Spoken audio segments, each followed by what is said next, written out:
뉴스에 시작합니다. 저는 동정민입니다. 대선 22일간의 공식 선거운동 그 막이 올랐습니다. 각 당은 오늘 출정식과 함께 길거리 유세를 시작했습니다. 10대 공약도 발표했고요. 자, 오늘부터 저희 뉴스에이도 대선 코너를 본격 가동하며 여러분과 함께 대선 속으로 들어가 보겠습니다. 21대 대통령, 새로운 대통령은 누가 될까요? 첫날 이재명, 김문수, 이준석 세 후보의 전략은 달랐습니다. 광화문, 가락시장, 전남 여수에서 맞이한 이 선거 시장 모습부터 최승현 기자가 문을 엽니다.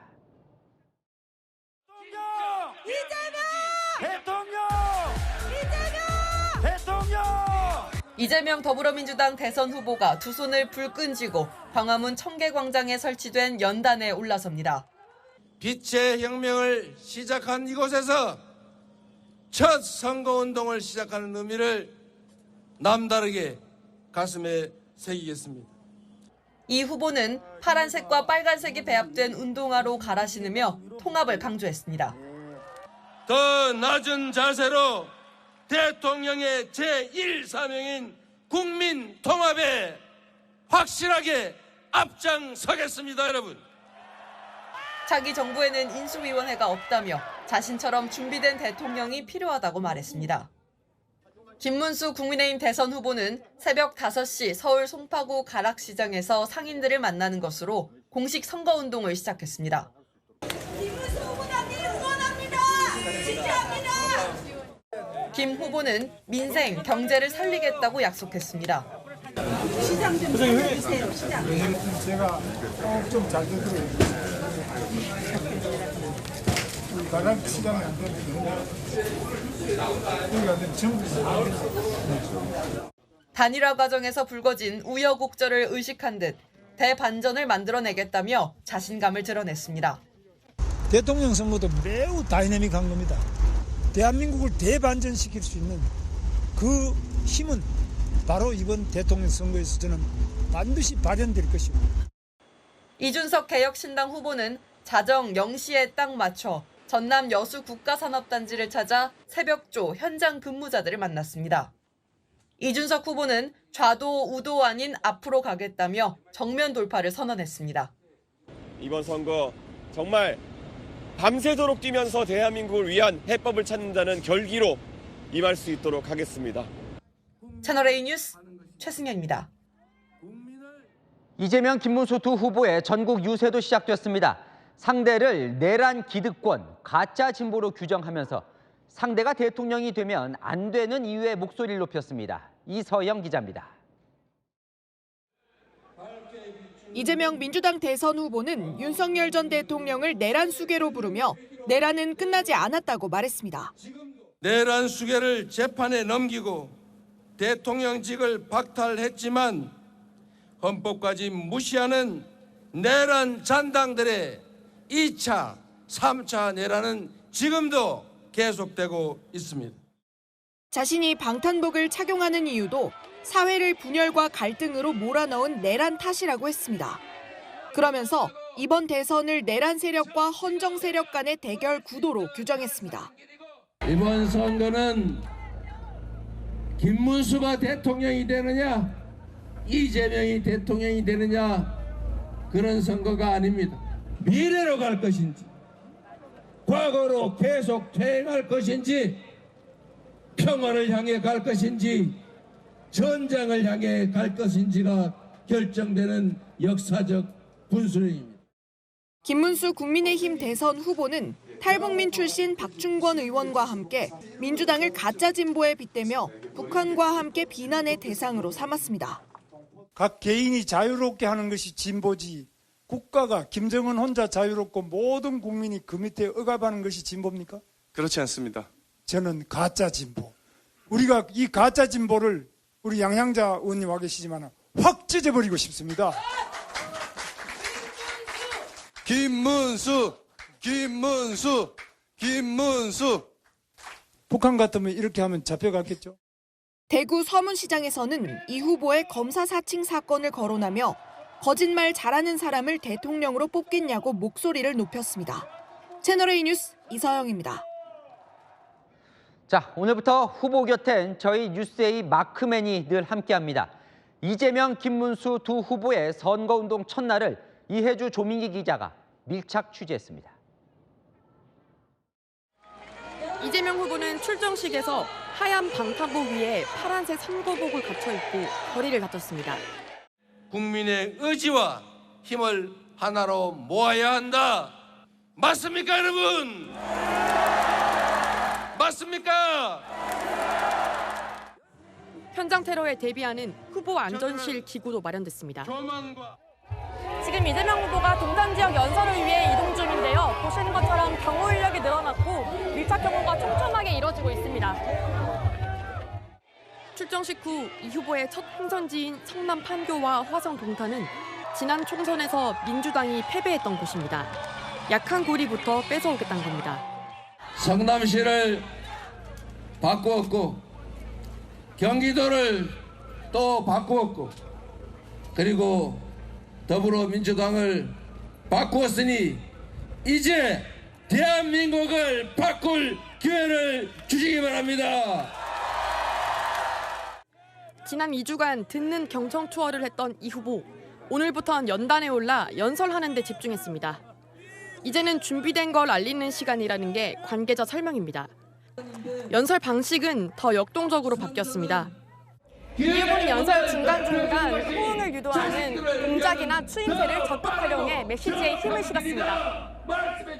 이번에는 대통령실로 보내주시기 바랍니다. 여러분이 할 수 있습니다. 이 후보는 내일 민주당 험지로 꼽히는 대구 경북 지역을 찾아 선거 유세를 이어갑니다. 채널A 뉴스 이혜주입니다. 새벽 5시 서울 가락시장을 찾은 김문수 후보. 악수는 기본, 손아트까지 만들어 보이며 상인들에게 친근함을 드러냅니다. 사랑합니다. 김문수 후보는 시장에서 상인들을 만나 일일이 인사를 나누며 민생 현장의 고충을 전해들었습니다. 고물가로 악화된 밑바닥 민심을 의식한 행보로 풀이됩니다. 상인들과 함께 순댓국도 먹었습니다.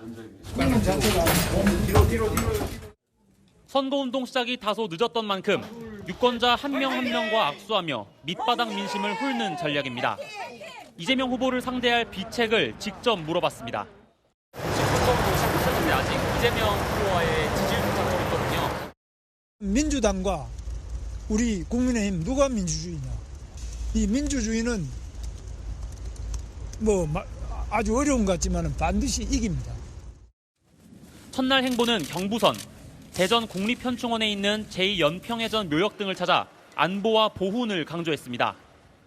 나라를 위해서 목숨을 바치신 분들, 이분들을 모시지 않고 우리가 다른 우리 조국의 강산이 존재할 수 있겠느냐.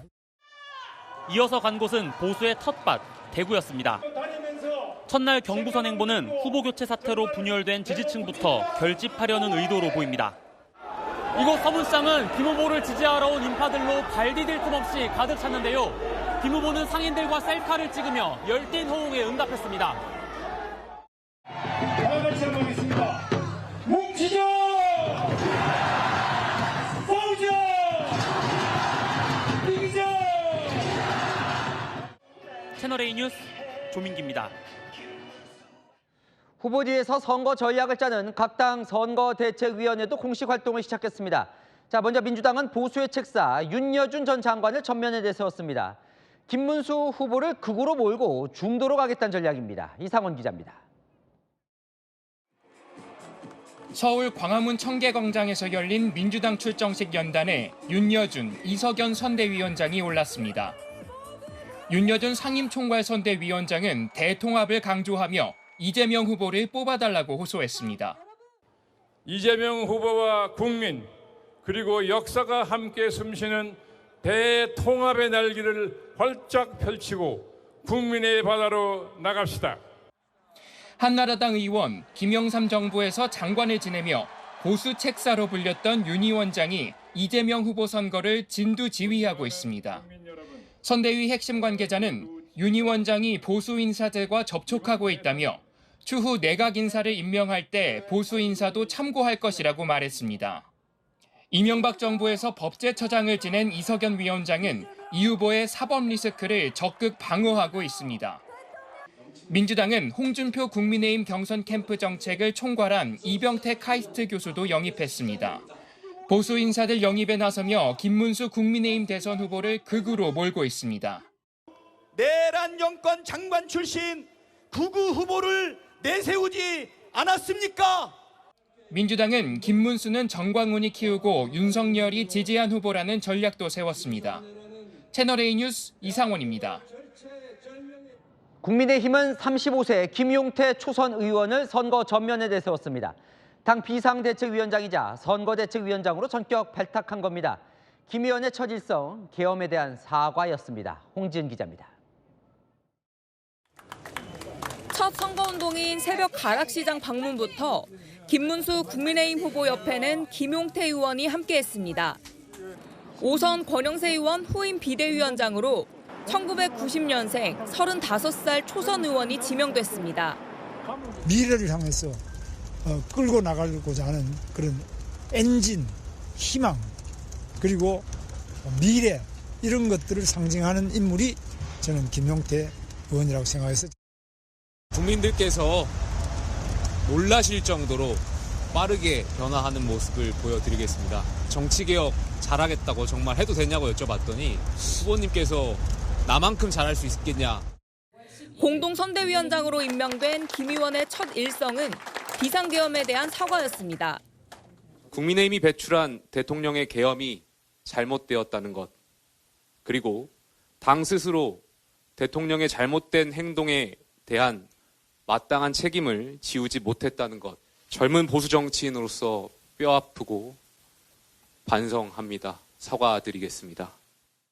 김 의원은 채널A에 윤 전 대통령과의 관계 설정에 있어 선명하게 보여드릴 부분은 검토 중인 게 있다며 당 차원의 출당 요구 가능성도 열어뒀습니다. 김 후보와 함께 대전 현충원을 찾은 김 의원은 따로 최상병 묘역을 찾아 윤석열 정부에서 있던 일을 사과드린다며 수사 외압 의혹 규명 의지도 내비쳤습니다.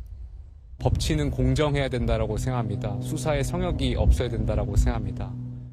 김 의원은 오는 15일 전국위 의결을 거쳐 비대위원장에 공식 임명됩니다. 채널A 뉴스 홍지은입니다.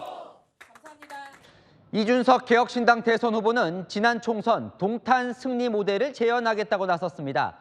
3자 구도에서 김문수 후보를 밀어내고 이재명 후보와 1대1 구도를 만들어 뒤집겠다는 겁니다. 김재혁 기자입니다. 이준석 개혁신당 대선 후보는 3파전으로 치르는 이번 선거에서 국민의힘을 20% 이하로 묶으면 승리할 수 있다고 자신합니다. 국민의힘의 득표율이 20% 이하로 묶이는 것입니다. 이재명 후보의 그런 독주를 견제하고 싶은 국민들이 계시다면은 우선 4대 2의 구도를 빨리 만들어주시는 것이 중요하다. 지난 총선 때 화성 동탄에서 민주당과 국민의힘 후보를 밀어내고 승리한 바로 그 공식입니다. 40% 대 40%로 이재명 후보와 1대1 구도만 만들어지면 충분히 꺾을 수 있다는 겁니다. 롤모델을 설정하고 싶다면은 그것이 과연 기호 1번 이재명 후보입니까? 아니면 기호 2번 김문수 후보입니까? 아니면은 이 사회가 추구하는 사다리를 밟아 올라가면서 성장해서 지금의 당대표도 지내고 결국 대통령 후보까지 오게 된 저 이준석입니까를 YS, DJ의 40대 기수론과 노무현 돌풍을 언급하며 미래와 새로움, 청렴과 유능도 강조했습니다. 또 취업, 연금, 건강보험을 언급하며 젊은 세대의 선택을 독려했습니다. 젊은 세대가 이번에 진짜 확고한 민심을 보여줘가지고 야 이거 젊은 세대가 단순히 그냥 좋은 게 좋은 거지 하지 않는구나라는 거를 보여줘야 될 게 지금 국민연금은 전초전이에요. 이준석 후보는 대선 완주를 넘어 승리를 외치고 있습니다. 채널A 뉴스 김재혁입니다. 안 기자, 정치부 이세진 기자 나왔습니다. 자, 이제 공이 울렸는데 양쪽 진영에서 전면에 내세운 이 두 인물이 상당히 눈길이 갑니다. 네, 양측의 전략 싸움이 고스란히 드러나는 인선인데요. 국민의힘은 최연소 30대 초선 의원, 민주당은 관록의 보수 책사를 최전선에 내밀었습니다. 김용태 비상대책위원장 대 윤여준 상임총괄선대위원장, 후보들을 제외하면 선거 전에 두 얼굴인 겁니다. 진보 진영이 보수 책사를 내세운 것도, 경험과 관록을 중시하는 보수 진영이 최연소 초선을 내세운 것도 상당히 이례적입니다. 보통은 이 선거 전면에 선거 잘 해온 그런 인사들을, 자기 인사들을 하기 마련이거든요. 네, 전략과 노림수가 양측이 비슷한데요. 먼저 후보자들의 약점을 보완하기 위한 수를 뒀다, 이렇게 볼 수 있을 것 같습니다. 먼저 김문수 후보는 대선 후보 중 최고령이거든요. 젊은 김용태 비대위원장과 투톱으로 올드한 이미지를 보완하고 강한 보수 이미지를 희석해서 중도 확장을 꾀하는 데 도움을 줄 카드입니다. 그러고 보면 김용태 의원이 오늘 여러 좀 상징적인 장면들을 보여주긴 했어요. 네, 오늘 국민이 놀랄 만큼 변화하겠다라고 한 뒤 오늘 행보가 눈에 띄는데요.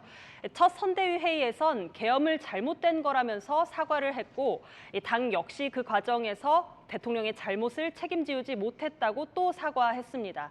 윤석열 정부의 아킬레스건이자 보수 진영의 함구령 주제 같은 최상병 묘역도 참배했는데요. 수사 외압을 밝히겠다고 했고요. 이 윤석열 정부와의 관계 부분은 사실 김문수 후보에겐 숙제 같은 거거든요. 네, 김용태 발탁의 배경이 바로 거기에 있습니다.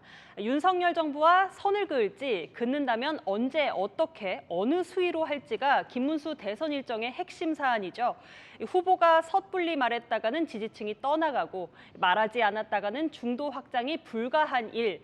김용태 의원이 먼저 길을 트면서 김 후보의 부담을 덜어주는 모양새입니다. 네, 조금 이따 김문수 후보와 인터뷰가 예정됐으니까 한번 물어보려고 해요, 이 부분도. 근데 김용태 의원은 이준석 개혁신당 후보와도 친하잖아요. 네, 바로 그 점이 또 하나의 포석입니다. 김 후보는 이준석 개혁신당 후보와의 단일화 의지를 계속 밝히고 있죠. 김 의원은 이준석계로 분류되면서 과거 천하용인 중 한 명이었습니다. 이준석 후보는 오늘도 한 방송에서요, 비대위원장 내정 소식 듣고 단체 대화방에서 김 의원을 놀리기도 했다라면서 여전히 대화가 잘 되는 사이라고 하더라고요. 이준석 후보는 단일화 가능성 제로라지만 물고 틀 만한 창구는 생긴 거죠. 자, 그러면 민주당이 이 윤여준 전 장관을 선대위원장에 임명한 포석은 뭘까요? 네, 이재명 후보는 연일 통합을 외치고 있습니다. 중도 실용 노선, 통합에 적합한 리더가 이재명이란 말을 후보 본인이 아니라 관록의 보수 진영 책사가 대신하는 건 상당히 효과적이겠죠. 이 후보가 조갑제, 정규제 등 보수 논객을 끌어안으려는 것, 또 오늘은 홍준표 전 시장의 정계 은퇴가 안타깝다고 말한 것, 이제는 뭉칠 대로 뭉쳤으니 상대 진영까지 팔을 뻗치는 확장 전략입니다. 입법부, 행정부를 다 장악하면 얼마나 공포스럽겠냐는 국민의힘 공격을 희석시키는 용이기도 합니다. 그런데 실제로 이 내부에서 역할이 좀 있는 거예요? 네, 민주당 선대위 핵심 관계자에게 물어봤는데요. 윤 위원장이 보수 쪽 인사들과 이재명 후보 사이에 다리를 놓고 있다고 하더라고요. 선대위 회의 때도 가장 먼저 마이크를 잡고 있습니다. 쉽게 말해서 선거용 얼굴마담이 아니고 통합의 진정성이 있다는 거죠. 선거 승리의 공식인 중도를 잡기 위한 패기와 노련미, 양 진영 선봉장끼리의 대결도 이번 대선의 관심 포인트가 될 것 같습니다. 네, 안인 기자, 정치부 이세진 기자였습니다. 오늘 각 정당이 선거관리위원회에 제출한 10대 공약이 공개됐습니다. 들여다보니 상대 진영을 겨냥한 정책 공약들이 특히 눈에 띕니다. 최재원 기자입니다. 더불어민주당이 중앙선관위에 제출한 10대 공약의 골자는 윤석열 비상계엄의 정상화입니다. 비상계엄으로 인한 피해를 부각했습니다. 10대 공약 두 번째 항목으로 내란 극복과 K민주주의 위상회복을 내걸었습니다. 내란을 진압, 극복하고 민주주의를 회복해서 국민 통합을 이룩하겠습니다. 민주적 통제를 강화하고 국민이 직접 참여하는 직접 민주주의 기제도 늘려서 책임 정치를 구현하겠습니다. 국민의힘이 제출한 10대 공약엔 상대 진영에 아픈 고리를 부각하는 내용이 포함됐습니다. 이재명 방지 감사관제 도입이 가장 대표적입니다. 공직사회 부정부패 근절을 위해 정부와 지자체, 주요 공공기관마다 감사원 소속 감사관을 파견하겠다는 건데, 경기도지사 시절 법인카드 사적 사용 논란이 불거진 이재명 후보 리스크를 부각하는 포석으로 풀이됩니다. 이재명 후보 본인도 배우자도 자기 이익을 위해서 경기도 예산, 법카를 함부로 쓴 것이 문제의 본질입니다. 국회의원 불체포 특권 폐지, 사법방해죄 신설 등도 이재명 후보 방탄 이미지를 떠올리게 하는 공약입니다. 이재명 후보의 10대 공약에서는 문재인 정부 시절 민심의 역풍을 맞았던 부동산, 세금 이슈는 거의 거론되지 않았고, 김문수 후보의 공약에서도 전임 윤석열 정부 정책 계승이나 발전 언급은 없었습니다. 이준석 개혁신당 대선 후보는 여성부, 통일부, 공수처를 폐지하고 부처를 13개로 축소하는 정부 부처 개편을 1호 공약으로 내세웠습니다.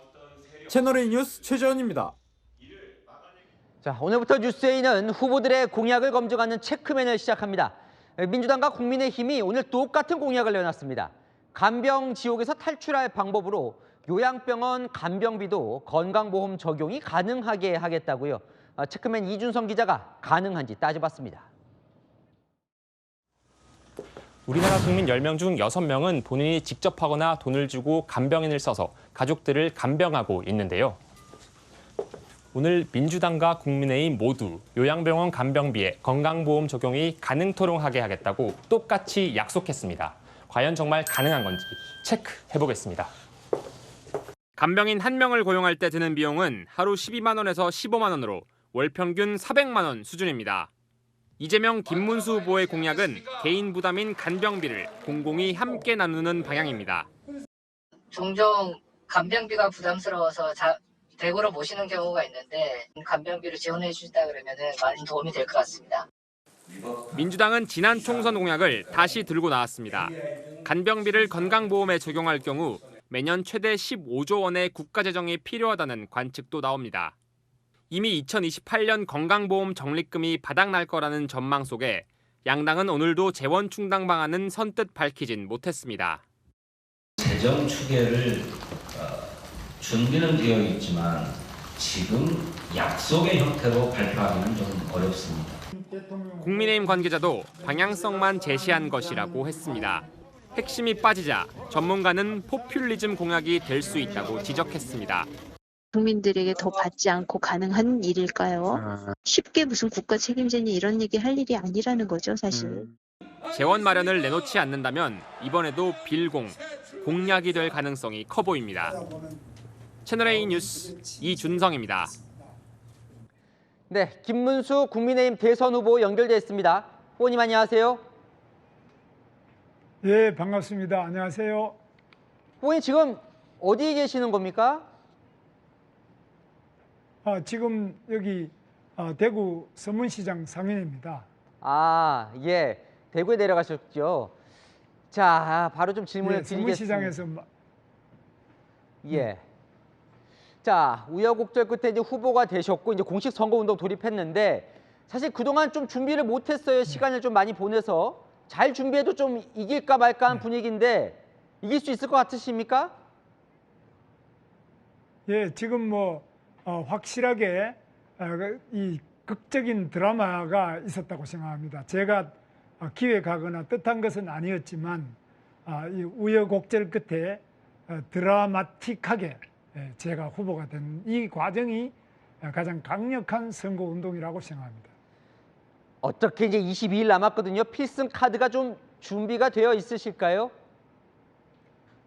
필승 카드는 저는 거짓말을 하지 않는 김문수, 깨끗한 김문수, 그리고 이미 검증된 김문수, 유능한 김문수, 일자리를 많이 만드는 김문수, 기업하기 좋은 대한민국을 만드는 김문수, 미래에 희망이 있는 김문수, 청년이 행복한 김문수, 이런 많은 실적을 가지고 말하고 있습니다. 거짓말하지 않고 또 실천으로 증명하는 김문수, 이것이 필승카드라고 생각합니다. 자, 그동안 이제 치열한 당내 경선 그 이후 논란 거치면서 김문수 정부에 대한 비전이나 청사진이 국민에게 좀 잘 전달이 되지 않은 것 같습니다. 김문수 정부 한마디로 정의하면 뭘까요? 김문수의 공약의 핵심은 바로 일자리가 많아서 청년들도 자기가 원하는 일자리를 가질 수 있고 국민들이 일을 통해서 돈을 많이 벌게 하는 것. 정직한 사람, 열심히 일하는 사람은 생활이 안정적으로 넉넉해지는 그런 우리 대한민국 만드는 것이 가장 핵심적인 공약이겠습니다. 자, 이 비상계엄 탄핵 또 그 이후의 혼란까지 이 국민의힘이 국민들이 싫어할 만한 일만 했다 뭐 이런 지적도 있습니다. 이런 생각을 하는 유권자들에게 어떻게 설득을 하실 겁니까? 지금 우리 김문수가 할 수 있는 것은 비상계엄이라는 것은 저는 참석도 하지 않았지만은 또 만약 제가 갔더라도 찬성하지도 않았을 것입니다. 비상계엄이라는 그런 부분에 대해서는 저는 한 번도 찬성한 적도 없고 또 그 부분은 앞으로도 제가 대통령이 된다면은 비상계엄의 방식이 아니라 여야 간에 잘못된 것은 대화를 통해서 그리고 설득을 통해서 인내를 통해서 항상 민주주의를 완성하는 것이다. 민주주의는 대화와 타협과 인내로 이루어지는 것이지 계엄으로 민주주의가 이루어진다고 생각하지 않습니다. 예, 오늘 김용태 의원을 비상대책위원장으로 정격 발탁했습니다. 30대 초선인데요. 이유가 있으실까요? 김용태 의원은 우리 당의 최연소일 뿐만 아니라 또 세대 자체가 젊었기 때문에 젊은이들이 가지고 있는 꿈과 이상 그리고 자신과 패기 이런 것들이 있기 때문에 저는 국민의힘의 기상은 바로 젊음 그리고 미래, 패기 앞으로 나아가는 진정한 진취적인 기상을 김용태 비상대책위원장을 통해서 만들고 또 그렇게 나아가려고 합니다. 김 의원이 이제 오늘 계엄에 대해서 사과를 했는데 지금 방금 전에 후보님께서도 이제 계엄에 반대했을 거다라고 얘기를 했는데 혹시 좀 공식 사과까지 가실 생각은 없으신지요? 그것은 계엄을 한 부분에 대해서 지금 국민들이 굉장히 어려워하고 계십니다. 그래서 지금 경제라든지 국내 정치도 어렵지만은 수출 또 외교 관계 많은 어려움이 있기 때문에 이런 부분은 국민들께 진심으로 이 계엄으로 인한 고통을 겪고 있는 국민들께 죄송스럽게 생각합니다. 자, 민주당은 후보님을 이제 극우라고 공격을 하고 있습니다. 자유통일당 언급을 하면서요. 극우 공격에 어떻게 반격하시겠습니까? 민주당에 있는 많은 분들이 저와 함께 옛날 상당히 좌파적인 운동권 출신입니다. 저도 운동권 출신인데요. 그분들이 가지고 있는 생각 저는 잘 알고 있습니다. 그분들이 저를 보고 극우라고 하는 이야기는 바로 본인들이 할 수 없는 여러 가지 부분에서 대한민국의 비전을 제시하는 것. 예를 들면 한미동맹을 기본 축으로 해서 대한민국 외교를 펼친다. 그러면 그분들은 이건 좀 너무 극우가 아니냐. 또 기업이 살아야만 기업이 또 제대로 번창해야만 일자리가 생기고 청년들이 희망이 있다. 기업이 잘 돼야만 노조도 잘 된다. 네. 이런 이야기를 하면은 왜 기업을 중심으로 하느냐, 극우 아니냐 이렇게 하는데 저는 그것이 극우가 아니라 대한민국은 자유민주주의, 정말 대한민국의 위대함을 입증할 수 있는 것이 한미동맹과 또 자주국방과 또 기업과 일자리 이런 것들을 통해서 복지가 이루어지는 것. 일자리가 복지다, 안보가 평화다 이렇게 생각하기 때문에 그 잘못된 오해를 퍼뜨리고 있다고 봅니다. 예, 결국은 이제 이재명 대선 후보를 이겨야 이제 대통령이 되실 수 있는데 내가 이재명 후보보다 낫다. 한 3가지만 꼽아 주실 수 있으실까요? 저는 거짓말하지 않습니다. 저는 참말을 합니다. 저는 검사를 사칭한 적이 없습니다. 저는 총각을 사칭한 적이 없습니다. 저는 많은 신도시를 만들고 개발했지만 대장동 같은 이런 많은 부정비리가 없습니다. 또 제 측근이 의문사한 사람도 없습니다. 제 주변에는 이재명 후보보다 수십 배의 개발을 하고도 단 한 사람도 구속되거나 의문사한 사람이 없습니다. 저는 이재명 대표처럼 바로 자기 형님을 정신병원에 강제 행정 입원시키려고 한다든지 형수한테도 아주 심한 욕을 한다든지 이런 거는 저는 없습니다. 네. 자, 이제 결국 이제 또 관심은 이준석 후보와 이제 단일화를 이제 20일밖에 남지 않았지만 할 건가? 자, 이준석 후보는 0%라고 하는데 어떻게 추진을 계속 하실 건지요? 성사 가능성이 있다고 보십니까? 이준석 후보는 우리 당의 대표까지 지내신 분이고 우리 당과 정책이 하나도 다르지 않습니다. 예. 이준석 후보가 우리 당을 떠나게 된 데 대해서 저는 매우 안타깝게 생각하고 이준석 후보와는 둘이 나눠서 따로 갈 필요가 없다. 반드시 하나가 돼야 된다고 생각하고 있습니다. 예, 일각에선 이준석 후보가 당을 나가는 과정에 대해서 당이 좀 사과할 필요가 있지 않냐 뭐 이런 얘기도 하던데 거기에 대해서 혹시 생각해 보신 건 없으시고요? 그러한 부분, 네, 이준석 후보가 당을 나가게 된 과정에는 저는 매우 안타깝게 생각하고 만나게 되면은 제가 앞으로 다시 그런 일이 없도록 함께 갈 수 있도록 예. 최선을 다해서 대화를 나누고 또 돌이켜 보도록 하겠습니다. 그렇게 단일화가 안 되고 3자 구도가 가더라도 좀 이길 수 있다고 보십니까? 좀 방법이 있으실까요? 네, 당연히 뭉쳐야 이긴다 이렇게 생각하고요. 이준석 후보가 따로 간다면 이준석 후보가 원하는 그런 정치도 아닐 겁니다. 이준석 후보가 따로 나눠서 이재명이 당선이 된다면 이재명 후보가 당선되는 것을 이준석 후보도 전혀 원하지 않을 것입니다. 알겠습니다. 지금까지 국민의힘 김문수 대선 후보와 이야기 나눠봤습니다. 응해주셔서 감사합니다. 감사합니다. 이재명 후보 측은 당분간 언론 인터뷰가 어려운 상황이어서 오늘 김문수 후보부터 인터뷰를 진행했다는 점 알려드립니다.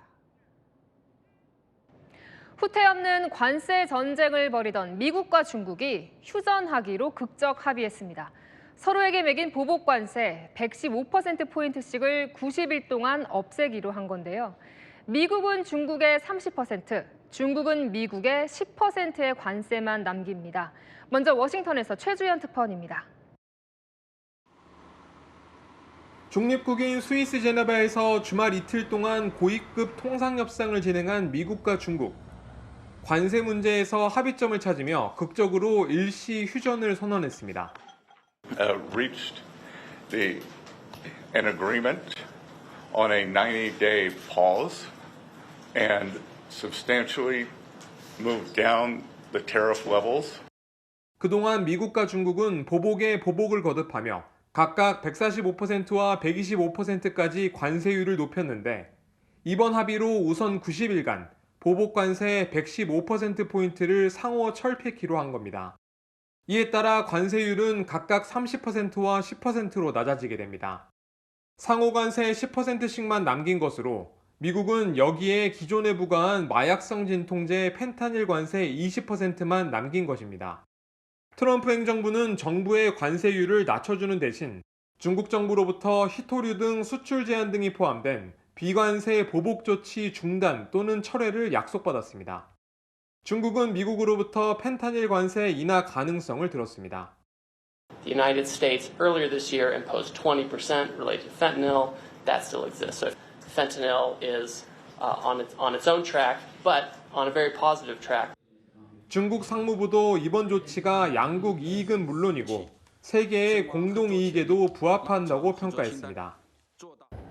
외신들은 미중 협상 분위기에 반응하면서 이 중국뿐 아니라 관세 협상에 속도를 내고 있는 일본 등 아시아 증시와 미국 주가지수 선물이 상승세를 보이고 있다고 분석했습니다. 워싱턴에서 채널A 뉴스 최주현입니다. 네, 미국과 중국이 이렇게 빠르고 또 큰 폭으로 관세율을 조정할 거라고는 예상치 못했다는 반응입니다. 중국의 희토류 수출 통제가 결정타였다는 전문가 분석이 나옵니다. 이어서 베이징 이윤상 특파원입니다. 취임하자마자 중국의 관세 폭탄을 때린 도널드 트럼프 미국 대통령. 지난달부터 145%의 관세 조정 가능성을 제기해왔습니다. 145% is very high, and it won't be that high.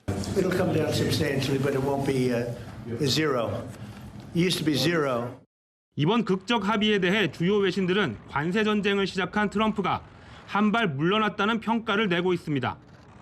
물가 상승이나 주가 하락 등 경제 위기 우려에 미 전역에서 일어난 반트럼프 시위 등을 무시할 수 없었다는 겁니다. 특히 전문가들은 한 달 전 중국의 희토류 수출 통제가 결정적인 계기가 됐다고 보고 있습니다. 중히토류하고 히토류 자석을 갖다가 수출 통제를 하게 되면 미국의 첨단 산업들의 생산이 올스톱되거든요.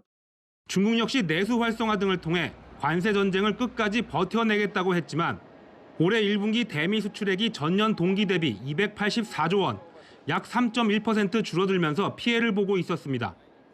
한중 외교 소식통은 중국 입장에서도 체면을 유지하면서 실리를 챙긴 것으로 보인다고 평가했습니다. 다만 어디까지나 90일 휴전인데다가 중국의 히토류 수출 통제와 미국이 제기한 기술 유출, 환율 조작 등에 대한 건 여전히 과제로 남아 있습니다. 베이징에서 채널A 뉴스 이윤상입니다. 푸틴 대통령의 휴전 회담 제안에 우크라이나 젤렌스키 대통령 푸틴을 기다리겠다고 했습니다.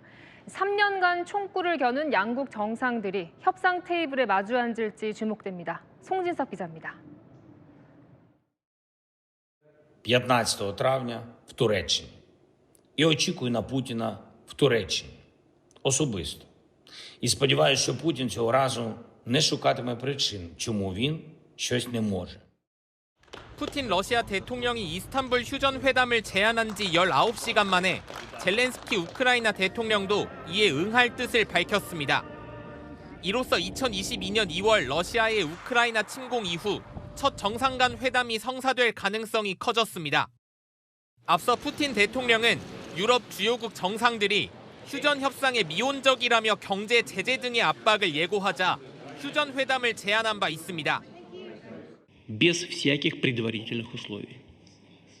Начать предлагаем без промедления уже в следующий четверг, 15 мая, в Стамбуле. 신중한 태도를 취했던 젤렌스키 역시 푸틴의 회담 제안에 당장 동의하라며 도널드 트럼프 미국 대통령이 압박하자 태도를 바꿨다는 분석이 나옵니다. 이스탄불 회동이 성사될 경우 두 정상은 2019년 12월 이후 약 5년 5개월 만에 다시 마주하게 됩니다. 다만 미국 워싱턴 포스트는 푸틴은 젤렌스키를 위법한 대통령으로 보고 있다며 푸틴이 직접 참석할지는 불투명하다고 보도했습니다. 한편 러시아는 일방적으로 선언한 72시간 전승절 휴전이 끝나자마자 우크라이나에 드론 공습을 재개했습니다. 채널A 뉴스 송진섭입니다. 카타르 왕실이 중동 순방을 앞둔 트럼프 대통령을 위해 초대형 선물을 준비 중입니다. 하늘의 궁전으로 불리는 5,600억 원짜리 항공기인데요. 역대 미국 정부가 받은 선물 중 가장 비쌉니다. 문예빈 기자입니다. The president looks forward to embarking on his historic return to the Middle East. 현지 시각 내일부터 중동 3개국 순방에 나서는 도널드 트럼프 미국 대통령. 순방을 앞두고 카타르 왕실로부터 하늘을 나는 궁전으로 불리는 보잉 747 항공기를 선물 받는다고 밝혔습니다. 한 대 4억 달러, 우리 돈 약 5,600억 원에 달해 역대 미 대통령이 받는 선물 중 최고가입니다. 7478은 규모 면에서 보잉 항공기 중 가장 크고 최고 속도도 1,100km를 넘는 등 최신 기술이 집약된 항공기로 평가받습니다. 트럼프는 이를 퇴임 전까지 대통령 전용기 에어포스1으로 쓰겠다고 밝혔습니다. 현재 운용 중인 에어포스1은 30년 이상 된 낡은 기종인데다가 새 항공기 인도 시점이 계속 늦어져 트럼프가 불만을 터뜨리기도 했습니다. BBC 등 외신들은 트럼프 순방을 앞두고 카타르가 우호의 손짓을 한 것이라고 분석했습니다. 야당인 민주당은 대통령이 뇌물을 받는다며 의회 차원의 조사를 예고했습니다.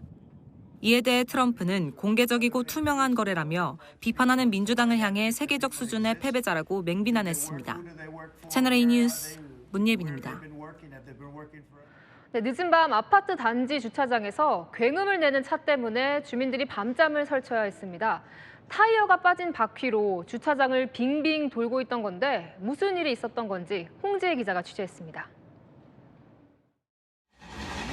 늦은 밤 흰색 차량이 시끄러운 소리를 내며 천천히 움직입니다. 금속이 아스팔트를 긁는 날카로운 소리도 납니다. 다가가 보니 앞뒤 타이어 두 짝이 온데간데 없이 떨어져 나갔습니다. 내가 펑크나가지고 안에 긁으면서 왔네. 무슨 소리야 이게 지금. 차량이 굉음을 내며 아파트 주차장을 계속 돌고 있다는 신고가 들어온 건 그제 오전 1시 20분쯤. 주민들도 밤잠을 설쳤습니다. 한 10분 정도 이상 소리가 계속 났었어요. 천둥설인 줄 알고 저게 뭐야 하고 봤는데 타이어가 그렇게 있던 거예요. 아파트 앞 도로에는 차량이 바퀴 없이 지나가며 긁힌 흔적이 이렇게 선명히 남아 있습니다. 경찰이 40대 남성 운전자를 상대로 음주 측정을 한 결과 면허 취소 수준의 만취 상태였습니다. 경찰은 운전자가 음주운전을 하다 도로와 부딪혀 바퀴가 부서졌는데도 주차를 하려고 계속 운전한 걸로 보고 있습니다. 경찰은 운전자를 음주운전 혐의로 입건했습니다. 채널A 뉴스 홍지혜입니다. 주차된 차량들을 털어 3천만 원을 훔친 남성이 붙잡혔습니다. 사이드미러가 접히지 않은 차량들만 골라 60차례 넘게 범행을 저지른 건데요. 같은 혐의로 재판을 받고 있던 중이었습니다. 김대욱 기자입니다. 한 남성이 골목길에 주차된 차량 조수석 문을 열고 차 안을 뒤집니다. 연립주택 주차장에 세워놓은 차량 운전석 문을 태연히 열더니 차 안에서 무언가를 챙기러 가버립니다. 두 차량 모두 사이드미러가 접히지 않은 상태로 문이 잠기지 않았던 겁니다. 이런 차량을 대상으로 지난해 5월부터 60여 차례에 걸쳐 금품 3천만 원 상당을 훔친 30대 남성이 경찰에 체포됐습니다. 차관이에요. 눈대로 긴급체포합니다. 남성의 차 안에선 훔친 지갑 등이 발견됐고 절도 차량에서 싹싹 긁어모은 동전들도 비닐 주머니에 담겨져 있었습니다. 이 남성은 같은 혐의로 이미 재판을 받던 중이었습니다. 소방서 앞에 은색 승용차가 멈춰서더니 차에서 내린 운전자가 급히 어디론가 가버립니다. 승용차는 다음날 새벽 견인될 때까지 3시간 30여 분간 그대로 방치됐습니다. 소방서 긴급 출동 2건이 지연됐습니다. 경찰은 연락이 닿지 않았던 승용차 운전자 40대 남성을 지난 주말 소환해 조사했습니다. 남성은 술을 마시고 운전하다 누군가 쫓아와 차를 버렸다고 진술했습니다. 과거 차량 소음 문제로 싸움이 있어서 자기를 쫓아오니까 겁이 났었다. 채무가 좀 많은데 그걸로 쫓아오는 걸로 생각을 했다. 남성을 뒤쫓은 건 음주운전 의심 차량을 추적하는 유튜버였습니다. 경찰은 음주운전 소방기본법 위반 혐의로 남성을 입건했습니다. 채널A 뉴스 김대욱입니다. 네, 경찰이 허경영 국가혁명당 명예대표에 대해 구속영장을 신청했습니다. 허 대표는 사기와 성추행, 횡령 등의 혐의를 받고 있습니다. 강보인 기자입니다.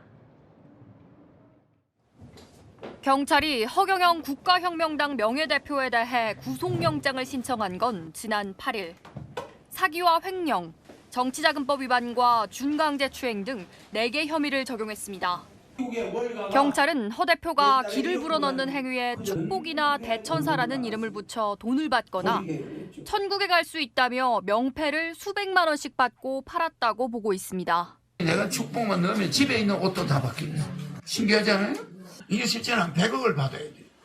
이런 영성 상품을 구입했다가 피해를 봤다는 고발장이 2년 전 접수되자 경찰은 지난해 경기 양주시 종교시설 하늘궁을 압수수색하고 허명의 대표를 소환 조사했습니다. 영성 상품 판매 대금이 개인 용도로 사용되거나 정치 자금으로 유용됐다고 보고 횡령과 정치자금법 위반 혐의도 적용했습니다. 허명의 대표는 일부 여성 신도들에게 상담 등을 빌미로 신체 접촉을 한 혐의도 받고 있습니다.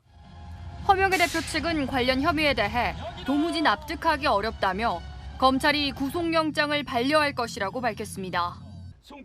검찰이 영장을 청구하면 허명의 대표는 법원에서 구속심사를 받아야 합니다. 채널A 뉴스 강보인입니다. 정부가 토지거래 허가구역을 확대 재지정한 이후 서울과 수도권의 부동산 거래가 잠잠해졌는데요. 비싼 곳만 더 비싸지는 건 여전했습니다. 서울 강남과 경기 과천 아파트 절반 이상이 최고가를 갈아치웠습니다. 여인선 기자가 취재했습니다. 서울 강남구 압구정동에 위치한 한강변 아파트입니다. 198제곱미터가 지난달 105억 원에 거래되며 최고가를 새로 썼습니다. 강남구 대치동의 재건축 단지 아파트도 전용 190제곱미터가 60억 원에 팔리며 최고가를 기록했습니다. 과천에 있는 이 아파트 전용 84제곱미터는 지난달 24억 5천만 원에 거래돼 최고가를 기록했습니다. 한 달 만에 6천만 원이 오르며 오름세를 이어가고 있습니다. 경기 과천에서도 주요 고가 단지를 중심으로 수요가 집중되는 모습입니다. 여기가 지금 계속해서 조금 높은 신고가가 나오기는 합니다. 부동산 정보업체에 따르면 지난달 서울 강남구와 경기도 과천 아파트의 절반 이상이 최고가 거래입니다. 강남구는 59%, 과천시는 62.5%나 됩니다. 정부가 토어제를 확대 재지정한 이후 서울과 수도권 아파트의 거래량이 주춤한 가운데 비싼 곳은 더 비싸게 팔리는 현상이 일어나고 있는 겁니다. 전문가들은 똘똘한 한 채에 대한 수요가 여전히 높아 매수세가 몰리고 있다고 분석합니다. 최근 거래량이 줄어들면서 입지 선호도가 높은 지역에 선택적인 매수세가 유입이 되는 모습이 뚜렷해지고 있습니다. 시장을 관망하던 수요자들이 선호 지역을 중심으로 선별 매수에 나서는 현상은 당분간 지속될 전망입니다. 채널A 뉴스 여인선입니다. 미리 돈을 충전해 사용하는 선불카드 많이들 쓰시죠? 그런데 일정 기간이 지나면 남은 잔액이 사라진다는 사실 모르는 분들이 많습니다. 이렇게 소멸돼 업체들이 가져간 잔액이 3년간 1,200억 원에 달했습니다. 정성원 기자입니다. 선불 교통카드나 각종 페이 또는 머니까지 미리 돈을 넣어놓고 쓰는 이런 선불전자 지급 수단을 많은 사람들이 사용하고 있습니다. 하루 평균 이용 건수는 3,200만 건, 금액만 1조 1,500억 원에 달합니다. 소멸시효는 통상 5년으로 기간 내 쓰지 않으면 남은 돈은 업체로 귀속되는데 이걸 아는 소비자는 많지 않습니다. 충전해서 사용하는 걸로 알고 있었고 오랜 기간 안 쓰면 없어지는 건 몰랐습니다. 5년 이상 사용하지 않아 증발된 충전 금액은 3년 동안 1,200억 원 가까이 됩니다. 이용 약관에 작게 표시돼 있어 알아보기 힘들 뿐더러 소멸시효를 미리 알려주지 않는 경우가 허다합니다. 내가 내 돈인데 그런 말 못 들어본 것 같아요. 안내도 없었고 좀 당황스러운 것 같아요. 사용하지 않은 금액들 이런 거 좀 문자로 보내주거나 이런 식으로 하면은 인식을 갖고 좀 더 쓰거나 아니면은 그런 거 좀 다른 데로 옮기거나 이런 식으로 해서 줄이는 방법을 하면 좋을 것 같습니다. 불합리하다는 지적이 이어지면서 국민권익위원회가 제도 개선에 나서기로 했습니다. 이를 위해 오는 21일까지 홈페이지를 통해 국민들의 의견을 받고 관계부처의 제도 개선을 권고할 계획입니다. 채널A 뉴스 정성원입니다.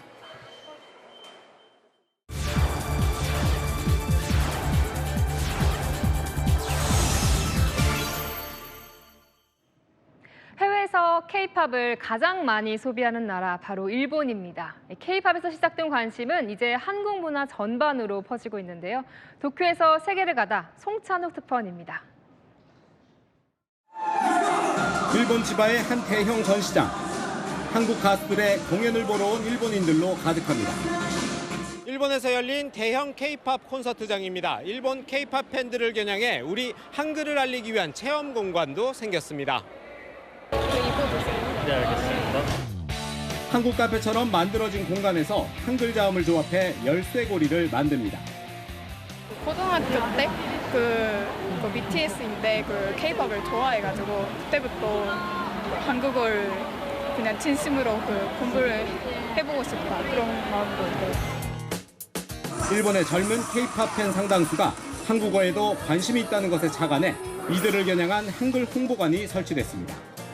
K-팝 해외 최대 시장으로 불리는 일본에서 한국어에 대한 진입 장벽이 낮아지고 있는 겁니다. 最初は入りは K-POP から韓国語に興味が湧きました. 한글은 너무 어려워요. 이들이 즐겨 찾는 곳 중 하나는 한국식 카페. 미숫가루나 한글이 새겨진 라떼를 마시며 K-팝 음악을 듣습니다. 카페 벽엔 일본 팬들이 붙여놓은 한국 배우와 가수들의 사진으로 가득한데요. 팬들은 한국 문화를 좀 더 실감나게 접하기 위해 한국어 공부도 마다하지 않습니다. なんで花トゥーセイとかもうサナヘヨぐらいしかわからないんですけど、でもいっぱい勉強したいなとは思ってます。 한국 음식에 대한 저변도 넓어졌습니다. 맛의 공간으로 한 걸음 올라가는데 아이돌 그룹 멤버를 앞세운 국내 김치 브랜드 팝업 행사엔 하루에만 1,800명이 몰릴 정도로 인기를 얻었습니다. 일본 젊은 층의 기무치가 아닌 한국의 김치 그 자체로 스며들고 있다는 평가가 나옵니다. K-POP アイドルを好きになって、でそれでメンバーとかが食べてるのを見て、で私も韓国料理のこと好きになって食べるようになりました。 K-팝으로 대표되는 한류가 다양한 한국 문화를 알리고 있습니다. 도쿄에서 채널A 뉴스 송찬욱입니다. 네, 이재명 민주당 후보의 배우자 김혜경 씨가 선거법 2심에서도 벌금 150만 원을 선고받았습니다. 선거 운동이 제한되는 형량인데요. 다만 대선 전까진 판결이 확정되기 어려워 선거 운동엔 영향이 없을 전망입니다. 김정근 기자입니다. 이재명 더불어민주당 대선 후보의 배우자 김혜경 씨가 법원으로 들어섭니다. 공직선거법 위반 혐의 2심 선고를 받으러 온 겁니다. 법인카드 결제 사실 몰랐다는 입장 그대로십니까? 오늘 2심 재판부는 김 씨의 항소를 모두 기각하고 1심 형량인 벌금 150만 원을 유지했습니다. 김 씨는 지난 민주당 대선 경선 당시 전 현직 의원 배우자에게 10만 4천 원 상당의 식사를 접대한 혐의로 재판을 받아왔습니다. 2심 재판부는 수행비서가 경기도 법인카드로 식사비를 결제하는 걸 김 씨가 알면서도 묵인 내지 용인했다고 판단했습니다. 선거법 위반으로 벌금 100만 원 이상 형이 확정되면 5년간 선거권이 박탈되고 선거 운동에도 나설 수 없습니다. 김 씨 입장에선 배우자인 이 후보의 선거 운동에 나설 수 없는 겁니다. 김 씨 측은 대법원 판단을 받겠다고 밝혔습니다. 당연히 상고심을 통해서 판단을 다시 받아봐야 되지 않을까. 김 씨가 상고를 하면 상고장과 상고 이유서 제출까지 최대 27일이 주어지기 때문에 대선 전 확정 판결 가능성은 없습니다. 이번 대선 김 씨의 선거 운동에도 제약이 없을 전망입니다. 채널A 뉴스 김정근입니다. 윤석열 전 대통령의 형사재판이 재개됐습니다. 그간엔 차를 타고 지하주차장으로 향했는데 오늘 처음으로 도보로 법원으로 들어서는 모습이 공개됐습니다. 송정현 기자입니다. 윤석열 전 대통령이 탄 승합차가 법원 출입구 앞에 멈춥니다. 윤 전 대통령이 차에서 내려 경호원들과 법원 청사로 걸어갑니다. 비상계엄 선포에 대해 사과하실 생각 있나요? 윤 전 대통령이 형사재판에 공개 출석한 건 오늘 3차 공판이 처음입니다. 앞선 공판 때는 신변보호를 위해 차에 탄 채 지하주차장으로 들어갔습니다. 오늘 공판에선 이진우 전 수도방위 사령관의 부관을 지낸 오상배 대위 증인신문이 열렸습니다. 오 대위는 계엄 당일 윤 전 대통령이 이전 사령관에게 비화폰으로 총을 쏴서라도 문을 부수고 국회의원들을 끌어내라고 말씀하시는 걸 들었다고 증언했습니다.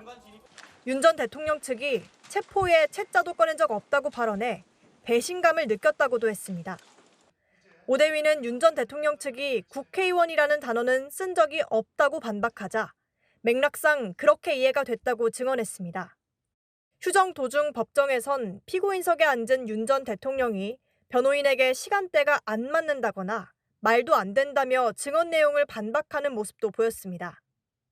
윤 전 대통령의 내란 혐의 4차 공판은 오는 19일 열립니다. 채널A 뉴스 송정현입니다. 성혜란 기자와 여랑야랑 시작합니다. 첫 번째 주제 보겠습니다. 자, 오늘 공식 선거운동 첫날이었는데요. 두 후보 뭘 보면 알 수 있을까요? 네, 옷만 봐도 알 수 있던데요. 이 선거 준비 상황 유세복에 고스란히 드러났습니다. 먼저 국민의힘 지난 주말 뒤늦게 후보가 확정됐죠. 그래서 이름도 기호도 없는 빨간 점퍼가 등장했습니다. 정말 아무것도 안 새겨져 있네요. 네, 첫 유세 현장에 동행한 김용태 선대위원장과 이 배현질 의원은 아예 평상복 차림이죠. 이 선대위 회의에서야 급히 맞춘 기호 2번 김문수 반팔티가 등장했는데요. 현장까지는 다 전달이 안 됐다고요. 그럼 이 유세하는 유세원들은 뭘 입습니까? 네, 기호 2번 국민의힘만 새겨진 옷을 입었는데요. 후보 이름 또 번호까지 넣어서 전달하려면 4, 5일은 걸린다고요. 당에선 급하게 이름 넣은 피켓과 어깨티부터 제작을 했다고 합니다. 이 국민의힘 유세 차량은 어제 도색조차 안 됐었죠. 이미 파란색으로 뒤덮인 민주당과는 대비가 됐습니다. 이렇게까지 전면적으로 준비가 안 된 선거운동은 본 적이 없습니다. 최대한 빨리 준비를 하도록 하겠습니다. 그러나 저희는 단일화 과정에서 관심을 많이 받았잖아요. 절차적으로 잘 진행하는 당이다. 뭐 민주당은 여유가 있었으니까요. 네, 기존 상징색인 이 파란색에 보수를 상징하는 빨간색을 섞어서 화제가 되기도 했죠.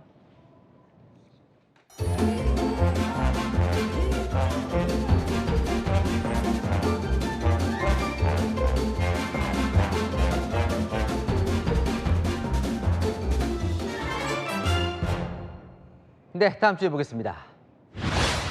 자, 두 후보의 배우자가 오늘 등판을 했어요. 네, 두 후보의 배우자들이 공개석상에 모습을 드러냈는데요. 나란히 조계종 중앙신도의 창립 기념식을 찾았습니다.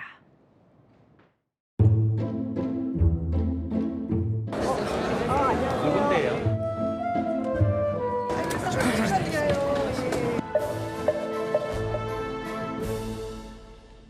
네, 같은 테이블에 앉았더라고요. 네, 마주보고 앉았는데요. 이 대화를 하기보단 불교계 인사들의 인사 건네기 바빴습니다. 이제 뭐 선거가 본격화되니까 내조 전쟁도 시작이 됐다고 봐야겠네요. 네, 이미 대선 치러본 김혜경 씨, 앞서 종교계 인사들 찾아 물밑 지원했죠. 이 설란영 씨는 이 후보 부부 관련 의혹을 공개적으로 언급했고요. 도지사 하면서 1,400만 경기 도민들로부터 인정을 받고 법카로 밥을 사 먹지 않습니다. 저도 제사상을 법카로 마련하지 않아요. 네, 하나 더 보겠습니다. 네, 흥겨워 보이는데요. 노래가 나왔어요. 네, 바로 대선 로고송입니다. 유권자들 귀에 꽂히는 곡이 아무래도 선거운동에 유리하겠죠. 그래서일까요? 이재명, 김문수 후보 똑같은 곡을 골랐습니다.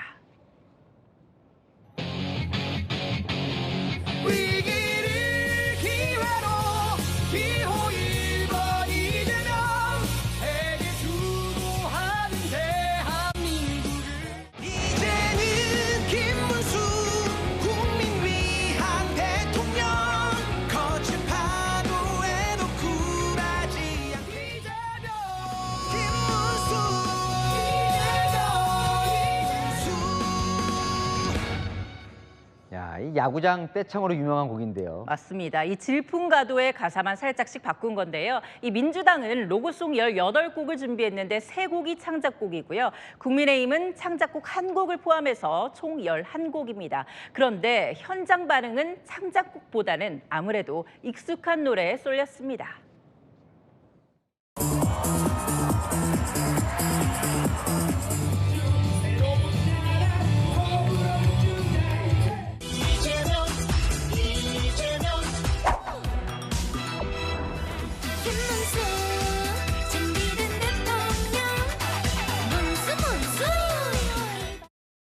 네, 예전엔 저 로고송 선점하려고 기싸움도 있었는데요. 네, 하지만 이번엔 로고송을 물려받는 훈훈한 장면도 있었죠. 홍준표 시장님 그 노래 제가 좀 쓸 수 있게 해달라. 그래. 압도적 새로.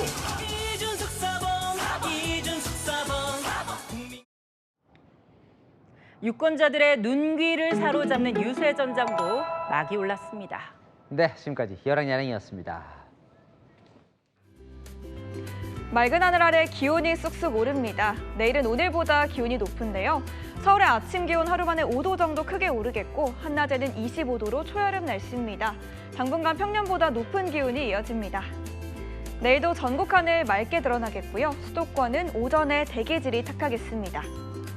중부 서해안과 영동은 초속 15에서 20m의 강풍이 예상됩니다. 안전사고 주의하시기 바랍니다. 내일 아침 기온 서울 15도, 강릉 16도에서 시작하고요. 호남을 중심으로 안개가 짙게 끼겠습니다. 낮 기온은 춘천 27도, 강릉 29도까지 오르겠고 큰 일교차와 자외선의 유의가 필요합니다.